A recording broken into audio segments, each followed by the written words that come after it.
Today on the podcast, we have England and Bayern Munich defender. Bayern. Bayern Munich. Let me start over. Today on the podcast, we have England and Bayern Munich midfielder Georgia Stanway. Georgia is a two-time Frauen Bundesliga winner with Bayern Munich, a WSL, and three-time FA Cup winner with Man City, including when we won it together in 2020. What am I saying? 2020? That was only a few years ago. Oh my God. What? I wish it was 2020. That was COVID year. I know. That's when we won the FA Cup together. Was it actually? I thought you were joking. No, it was in 2020. I just said 2020, which is hilarious. I didn't know it was 40 years ago. I just said it was longer. Yeah. No, it was 4 years ago. Wow. Good times. I know. Okay. Anyways, in 2020, and Georgia was such an important part of the Lionesses team that won the Euros back in 2022. She's one of the most dynamic midfielders in the world, and she also has one of the hardest shots in the game. She can just absolutely smash the ball. Georgia, welcome back to the women's game. I'm so excited to have you back on the show. Thank you very much. You're so complimentary. I know. I just love having my friends on. I can just talk about how good they are all day. I need to come on more often. You do? Oh my gosh. I would love that. I just spoke far too soon. If you didn't know, if you're listening, Georgia helped us cover the Olympics. She joined me for a preview podcast ahead of the US's first game against Germany. So we just spoke. We just had an episode together a few weeks ago. And as I mentioned, we played together in 2020 at Man City. And Georgia, I was racking my brain to remember what this joke was, but my favorite memory of our friendship was when we got the one-piece match day outfits that had the zip up the front. And we felt like car mechanics. Yeah. And what you, me, Rose Lavelle, Kira Walsh, and Abby Dahlkemper, I think we were calling ourselves the pit crew. Yeah, pit crew. And remember when we had a picture by that massive wheel because we were fixing the wheels? We were walking over to our game. So if you can't imagine it, it's like literally what a car mechanic would wear. It was like this zip up one-piece long sleeve pantsuit. But it was like light blue, which was even worse. It was light blue, Man City colors, and it was like cotton. Like it was like a onesie. And it was like hilarious. And we were walking over to our game and we all stopped and squatted down next to this giant wheel that was like, I don't know, a piece of construction equipment. And then we were like dying, laughing, giggling, calling ourselves the pit crew. Somebody will have that picture for sure. I definitely have it, so we will definitely post it with this episode. That was funny. We had some really good times with that little group. Yeah, we really did. Us five were like, we were always together. And there was always something happening to someone. I know. I just feel like you and Kira and Rose were just always giggling. Usually at you also. I know. I was the brunt of a lot of jokes, but that's okay. I just like to be included, so it's fine. All right. Georgia. So sad. Wasn't it sad? I know. Okay. I want to go all the way back to the beginning. Okay.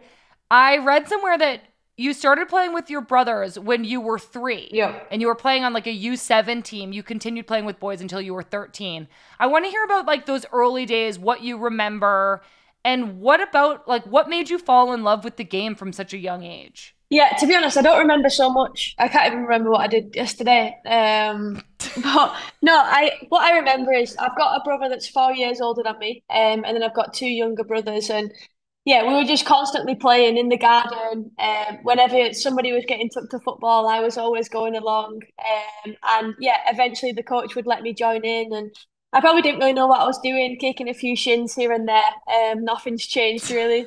But I just loved it straight away. And I started playing with the boys team up until I was about 12, 13. And then there was a rule that girls couldn't play with boys anymore. So I had a year out of football, where I just did every other sport. And then that was just because the nearest girls' football team was about 2 hours away from me. So in order for me to play football, it was a massive commitment for my parents. So my parents wanted me to make sure that I was, confident with the decision. As soon as I was confident, I had a year of pestering every time, asking 24/7, can you take me? Can you take me? My mum took me along to the nearest girls' club, which was Blackburn Rovers at the time. And then, I signed for there and I was there for 4 years. Wow. So you actually took a year away from football so your parents could make sure you really wanted to play. Yeah, pretty much. Oh my gosh, that's so interesting. You also mentioned this. You're famously like pretty aggressive on the field, and I've always loved that about you. Do you think that that's just like this inner competitiveness that you're just like, I will do anything to get the ball? Or do you think it has anything to do with your childhood playing other sports or playing with boys? Yeah, I think all of that. I think also the fact that you've got brothers. Well, I've got brothers. It's kind of like survival of the fittest. Okay. You are fighting for the front seat in the car. You are fighting for, yeah, the biggest piece of birthday cake. Everything was just a battle, and the house was constantly competition with each other. So as much as it was healthy competition, I think that's kind of where my passion, my aggression, my competitiveness kind of comes from, and it's like win at all costs. Oh my gosh, I love that about you. So you mentioned you started your career at Blackburn and then you joined Man City when you were 16. Yep. And in your time at City, you won pretty much everything there is to win at the domestic level, the WSL title, the FA Cup, the League Cup. But you also played like kind of every position. And I think versatility is considered to be such a valuable asset, but I know that it can also be frustrating for the player. So I want to hear from you what that experience of being asked to play so many different positions was like. When I was younger, it was so good. Because straight away when I was 16, I think it took me one game and I was playing. And I think it kind of worked in my favour that I could play in any position because as soon as somebody got injured, they would call upon me, whether it be anywhere across the front, the back, the middle. I was getting utilised. So of course I loved it because when you're a youngster, you just want to be playing as much as possible. And I had the trust from Nick, and he just wanted to play the youngsters. So I was kind of in a real fortunate position. But I think it was only as I got older and older, and it was especially when Serena joined the national team. She didn't play me for the first 3 4 months. I think we had about 6 games in that time, and I kept coming off the bench, and it was because I wasn't playing a position at City that she found it hard to give me a position at the national team. And that kind of helped me with my decision to move really because I knew that if I was staying at City, I would constantly be the player that was versatile. And I'd spent Hmm. 2 years at fullback, I'd spent a year in the middle, I'd spent a year in the nine, I'd spent a year at left back, at left wing. And yeah, I'd probably hit that age where it was like I need to sort a position out, otherwise I'm going to constantly be the person that's floating around. And Right. yeah, my decision came. It was time for me to move on, and that's when I went to Bayern. And literally from the January when I knew that I was leaving, and I was still at City, I played 6 months in the number 8 position. Then I continued that into the Euros, and then it's just continued that into Bayern really. So I've probably had 3 years of real consistency in a position, which I think has done me really good. Yeah, I think what interests me so much about it is like you're right to say on the national team, it is hard for the national team coach to say, yeah, I'm going to start Georgia at the 8, even if she's playing winger or outside back for club. We see players on the U.S. women's national team dealing with things like that all the time. Crystal Dunn, Emily Sonnet, players who are so versatile that it can almost become like this curse Yeah. where you're so versatile, but you haven't necessarily been given a chance to like make your claim at one position. So you found yourself now playing the 8 everywhere. Do you think that that's like really where you belong? Yeah, 100%. And I think I've found like a real consistency in my performance, in my role. I know what's expected of me. I know what the team expect from me also. And I think it just allows me to be confident. Like I'm training that position, I'm playing that position. And yeah, like you said, it's easier to play in the national team because I've been able to make that position my own. And I think Hmm. it really helps when I'm in the national team, and it really helped me to develop that was when Kira was so specific in her role, and then Fran was specific in her role, and then it turned into Ella Toon, who's quite a similar player to Fran, and then it gave me the opportunity to work more out of possession because them two were more in possession, and then eventually I Uh-huh. got my in possession game, and it kind of everything just kind of it was like a snowball effect. Everything just kind of worked, but Yeah. in a matter of time. Yeah, because if you were developing that out of possession play, but then you had to go play outside back for 3 months, you wouldn't like it just takes time to kind of check all those boxes and go through the phases of Yeah, picking absolutely. everything up. Yeah. That makes a lot of sense. So this was part of your decision to move to Bayern Munich. And you actually told me on the Olympics podcast we did together that it was one of the best decisions that you've ever made. And I want to know for you personally in your life off the field, like what's really opened up for you since moving to Munich? Like, did it take you outside your comfort zone and how good has it been for you to kind of switch teams, switch countries? Like, talk to us a little bit about that. I'd been at City for 7 years. I'd walked through the same doors. I'd done the same drive for 7 years, and I was just ready for something completely different. Bayern was so impressive in how they delivered and how they saw me in the team. And I think for me, it was I wanted to go to a completely different culture. I wanted to go to a team where nobody knew who I was. I didn't know who anybody else was, and it was just a complete fresh start for me. And I think personally that's helped me massively. It was obviously a little bit daunting. Obviously, I was going into a new environment where I didn't know anybody. My family wasn't close. I was moving here alone, which is something that I'd never done before. And yeah, I learned to love myself. I learned to enjoy my own company because I was automatically spending a lot of time on my own. And I kind of just found out what worked for me. I found people in my environment that I could turn to. I found people outside of my environment, which were just as important, that gave me the time away from football. And yeah, I really found my support network in the past 2 years. I'm so happy for you and hearing you say all that. And I know you've really established yourself as a key player for your club team in the past 2 seasons for Bayern, winning 2 titles, as I mentioned, also winning the Fans Player of the Season award last year. So I want to know a little bit more about the German league and the environment at Bayern. It seems like it's been such a good fit for you, and I'm curious, what is it about your team environment and the German league that has set you up for such success on the field? Yeah, I really believe that this is a team like no other. I know that at City there was the five of us that were super close, but as a 25, we probably weren't super close. Whereas at Bayern, I could walk into the canteen and I could sit with anybody. I could go out to an evening and I could be around anybody, and that's something that I've never really experienced before. And I think it's because everybody's moved to do exactly the same thing. Everybody's moved to play for Bayern, and we're all in the same situation. And I'm spending a lot more time with players outside of football than what I was used to in the past. And yeah, I think it's a really open environment and it causes me to be open as well. I've never been the most open. I'm not the best at talking about my feelings and my emotions. Usually I'm always good or I'm just angry at something. So yeah, I feel like the team allowed me to be whoever I wanted to be without no judgment. That's so amazing. I'm like so happy to hear you say that. I feel like we were such good friends at City, and I kind of felt like this like kind of like little sister thing with you where I like really just wanted you to succeed, but then you would like pick on me. So maybe it was actually I was a little sister. I don't really know. But I'm really proud of you, Georgia. I'm happy for you that this is going so well. Thank you. Bayern have been competing in Champions League every year since 2015 and have made it so far as the semifinals twice.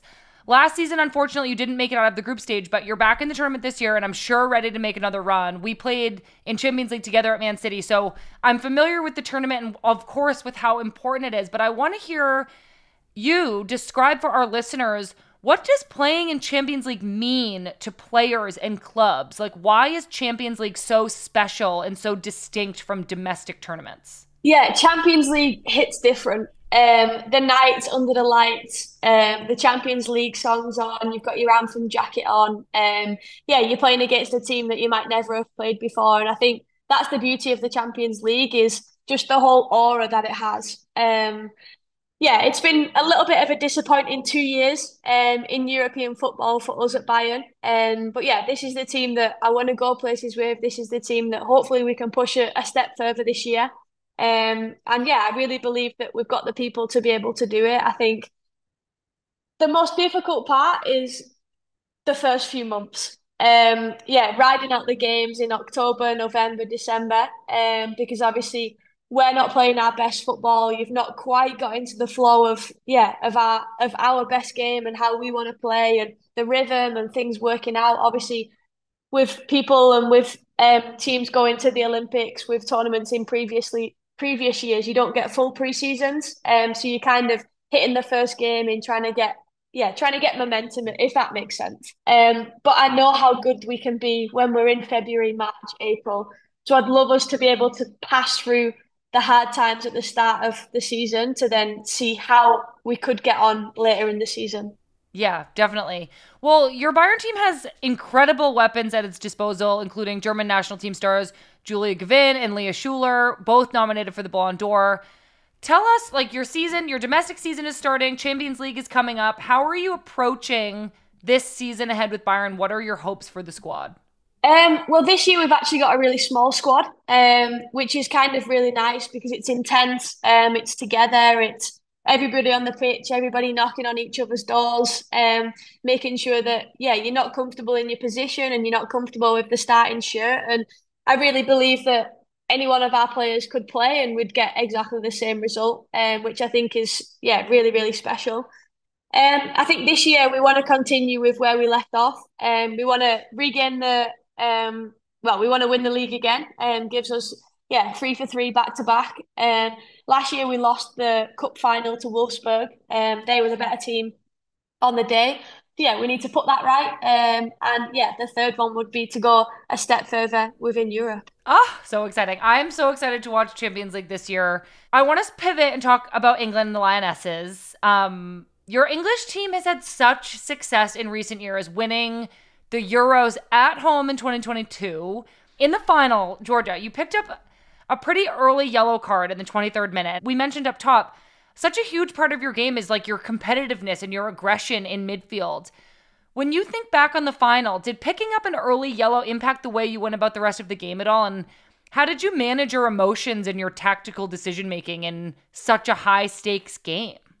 Good question. I feel like I matured that game. As the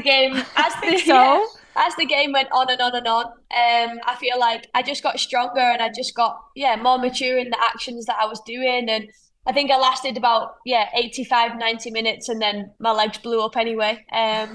So I think for them 70 minutes, I was just so conscious about what I was doing. I was making sure I was staying on my feet. I was making sure that I wasn't rushing into anything. But to be honest, that was easy for me. The moment that I found hard was I got a yellow card in the first game of the World Cup.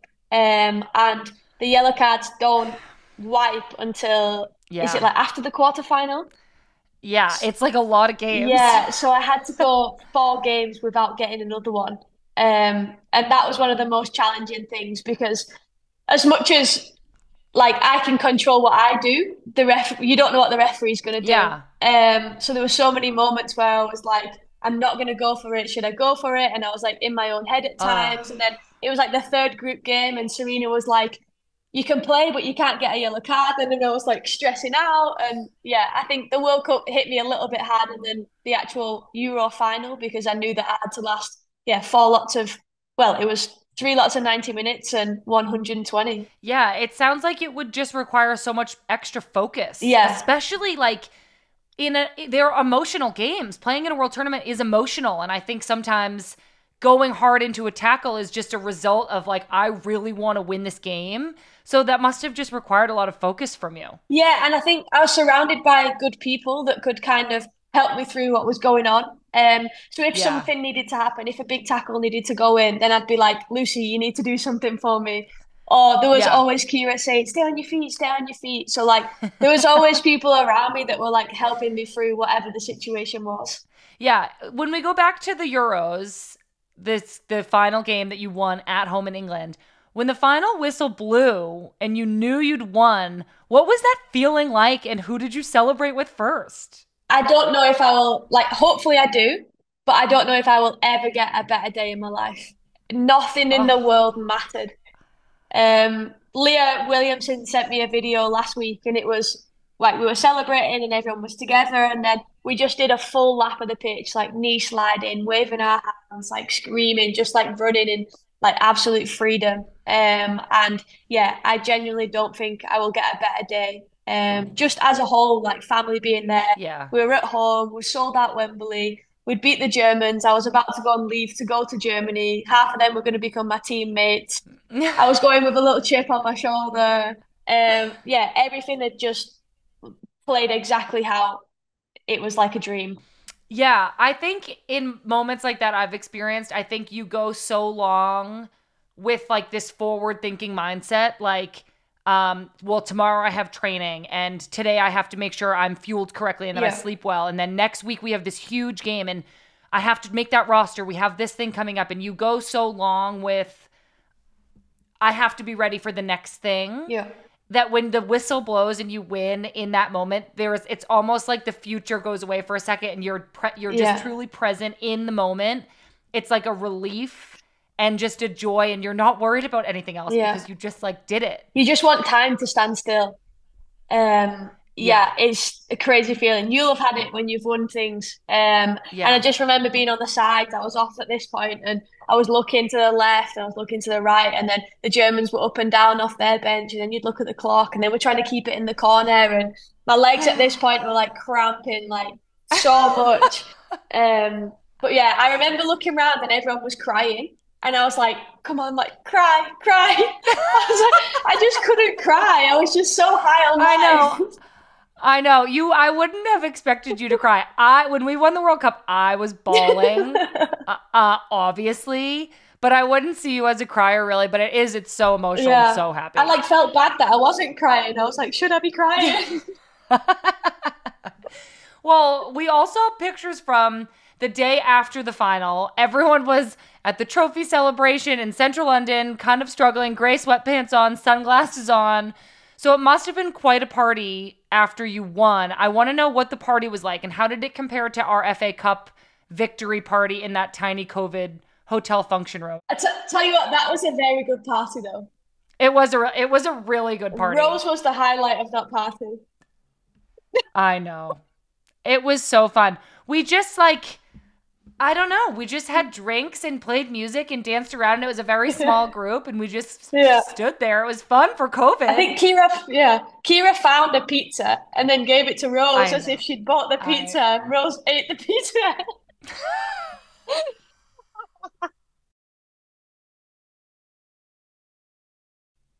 Oh, we had some very, very good time. Oh my God, we did have some good times. But take us inside the Euros victory Yeah. party. Was there any mystery pizza at that party? Like, what was that like?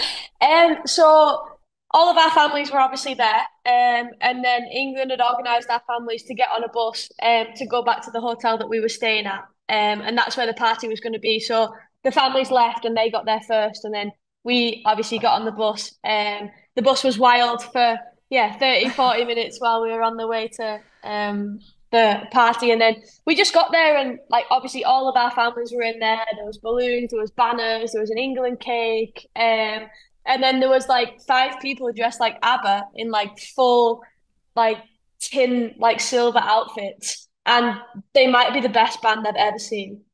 So it was the band. They were the band. And did they play ABBA songs? Yeah, they played everything. And it was like, yeah, it was unbelievable. Everyone was just on each other's shoulders, and then it just kind of like went wild. And then, yeah, we just went all the way through to us then meeting in the morning at like 9 o'clock for a meeting. And then the cans were getting cracked open again.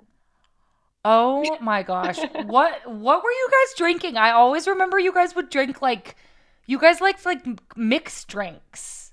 Yeah, but we're like spirits. Like English drinks are like spirits. And yous were like, oh, that's so hardcore. Yeah, like I would have like a beer. I would have a beer and you guys would be like, "Ew." Yeah, but you can't drink beer the whole night. Would you drink beer the whole night? If you was in a club, would you drink beer?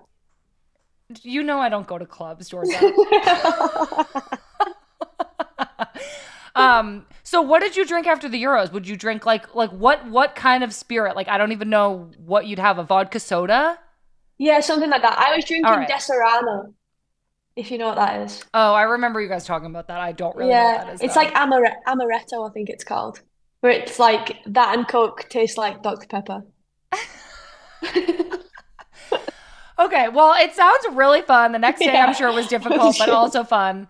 I feel like coupled with the Euros win, you guys also were finalists at the World Cup last summer, and women's football in England is in like kind of a golden era. The growth of the game has been so incredible to witness. It's been kind of similar to the 99ers in the USA. This huge growth and like fandom of women's football just growing in your whole country. So I want to hear a little bit more about that. Maybe some of the differences you've noticed on and off the pitch since you guys won the Euros. How much did that victory and the Lionesses' success change women's football in England? Yeah, I think it's massive. I think we had some players that really took responsibility for this, but we just used the image to be able to make things happen. We used the fact that we'd won to create more than just a winning environment or a winning culture. It was about making change within the country. Lotta, Bub and Moy, especially her and Leah, they worked with the government to make sure that there was PE lessons, which is like physical education within schools, and every school it was compulsory, and when girls' football was on the curriculum, and yeah, just like little things which you don't really think of, but on the bigger scale are like absolutely massive. Yeah, I think the participation numbers, the inclusivity numbers, the accessibility numbers, everything was through the roof. And I think you can see it as well, the fact that everybody's loving women's football. Arsenal are selling out the Emirates every single Uh-huh. game, which is absolutely ridiculous. I don't know too much about what's changed on a weekly basis because obviously I came to Germany. But I think in terms of like the coverage, it's Yeah. crazy. Like even when I go home, I'll get spotted, which is something that you're not really used to. And Yeah. obviously wouldn't have happened before the Euros. But yeah, everything, people's lives probably changed overnight. I'm sure it sounds like it, and I just think the foundation now that women's football is building even further upon is so much bigger. Your success has been so inspiring for so many people all around the world, including girls, boys in England. Something coming up that I'm excited about. You're set to play a friendly against defending Olympic gold medalist Team USA in November at Wembley Stadium. This game is going to be such a display of talent. FIFA ranked teams number 1 and number 2. This is such a storied clash. So I want to know, what's it like playing against the US? And then what is this game at Wembley? Like, it's a friendly, but is it going to feel a little bit extra important, a little bit extra competitive? Yeah, there's no such thing as a friendly. I know. Are you coming to Not watch? between England and the US. I would love to come watch. It's like Thanksgiving weekend though, so maybe. Football's more important. Georgia, you're absolutely right. I'll be there. No, like I said, there's no such thing as a friendly. I think when you're in such competitive environments, you just you want to win no matter what. USA are always hard to play against. I think the last time we played was at Wembley also, and we managed to grab the 1-0. But yeah, it was still a very, very close game. So I'm actually really excited for it. It'd be interesting to see how the teams have changed over the last 2 years. And obviously, I called it that you guys would get up there in the Olympics. You guys in Spain, I called it. So yeah, it'll be interesting to see what Georgia, happens. so smart. Well, we're all excited to watch that. It's still a few weeks away, but we're very excited about that game. Okay, Georgia, my last couple questions. We spoke on the Olympics podcast about your passion for giving tattoos. I wanted our listeners who haven't heard the story yet to be clued in, and then I want like an update. So, can you tell us what, like, you're giving tattoos, you're learning how to give tattoos? Can you just give us another overview of what that's been like and why you're so interested in that? Yeah, so it's probably 12 months now. I've just been learning how to tattoo. It started off as a joke, with me going to the local tattoo shop to get a tattoo and then making good friends with the people that work there. And the boss couldn't tattoo, so it was a joke between who could do a tattoo first. And I just fell in love with the process. I fell in love with how it made me feel, the escape that it gave me outside of football. For me, it was very therapeutic. And yeah, it was kind of the fine details which I really enjoyed. The fact that when I was tattooing, I wasn't thinking about anything else, and it was just 1 to 2 hours of me being in the zone. And then, yeah, I just loved the feeling that it gave me. Yeah. And then, yeah, one thing led to another. The BBC made a comment of, "We would love to be there when you do your first tattoo," and yeah, I kind of thought that it would be a good idea that that happened without realizing how nervous I would actually be. But everything was successful. I did my first tattoo. It was probably about 6 months ago now, and then from there I've done 8 tattoos so far. What was the last one that you did? The last one I did was like a hand signal onto somebody's back. I did my brother, I've done two teammates, I've done three teammates, sorry, a teammate's boyfriend. I did the guy that tattooed me. So yeah, I've got a lot of offers, and it's so nice that people Wow. trust me to do it. Oh my gosh, that's so cool. Well, if I'm in Munich, I really want to come and get one. I think it would be so cool and fun, Georgia. Do you have any? Yeah, I do have a couple. Okay, that's fine. That makes the Yeah, less yeah, yeah. that's less Oh pressure. yeah. I wouldn't I think it would be so cool to have you do something little. So we'll have to talk about it. Yep. Speaking of Munich, this is my last question for you. I know it's Oktoberfest time. Do you and your teammates have a plan to go to Oktoberfest? Yeah, so we have to go as a club requirement, which is Shut up, really? fantastic. And we all got our dindles, which is like the outfit. We all got them today. Yeah. So yeah, we all got our outfits ready to go and have some steins. Wait, I can't believe it's a club requirement. That is so Yeah, yeah. cool. We're sponsored by Paulina, and Paulina is like one of the biggest tents there. So we'll go, Okay. we'll get some food, and then maybe one thing leads to another, you know. Who knows? Who knows? No Okay, comment. well, yeah, you have to drink beers all night though, Georgia. I don't know if you can handle that. No, I cannot handle that at all. At all. All right. Well, I hope you have fun. I'm going to be rooting for you this season with Bayern and for Champions League. I will be rooting for the US in November at the Friendly, though. However, I'm always cheering Okay. for you, though, But it Georgia. would be lovely to see you. It would be so fun to see you. I'll just try to come. I mean, Yeah, what do I have to do? I'll exactly. come. You It'll be can, great. It's yeah, my you job can do now. some social media. I know. Exactly. It's a perfect plan. Maybe I'll just come to Oktoberfest with you. Okay. You would love Okay, it. that You would works. absolutely love it. I know. We I need, know need to I get you would. an outfit. I know we do. Okay. Well, thank you so much for coming on. It's been so much fun as always. I can't wait to watch you play. Thank you for being here. Thank you very much. It's lovely to see you. Thank you all so much for listening. I had the best time doing this interview with Georgia. And we really do have like this sisterly relationship, but I'm getting more and more confused about if I'm the older or younger sister. Who really knows? But I'm so proud of Georgia's journey and her accomplishments, and I hope to join her for a beer and a new tattoo very soon. Next week's guest is actually Georgia's teammate on the Lionesses. It's Arsenal winger Beth Mead. If you've been listening to this on your podcast app, please take a moment to subscribe, rate, and leave a review. Or if you're watching on YouTube, please subscribe, turn on your notifications, and leave us a comment. Also, make sure you're following along with us on social media. We're on Instagram, Twitter, TikTok, and Threads at Women's Game MIB. And also, don't forget, you can subscribe to our newsletter at the link tree in our social media bios. It gets delivered to your inbox every Monday, and it's such a perfect way to keep updated on all things women's football. Thank you all so much for being here. We'll see you soon.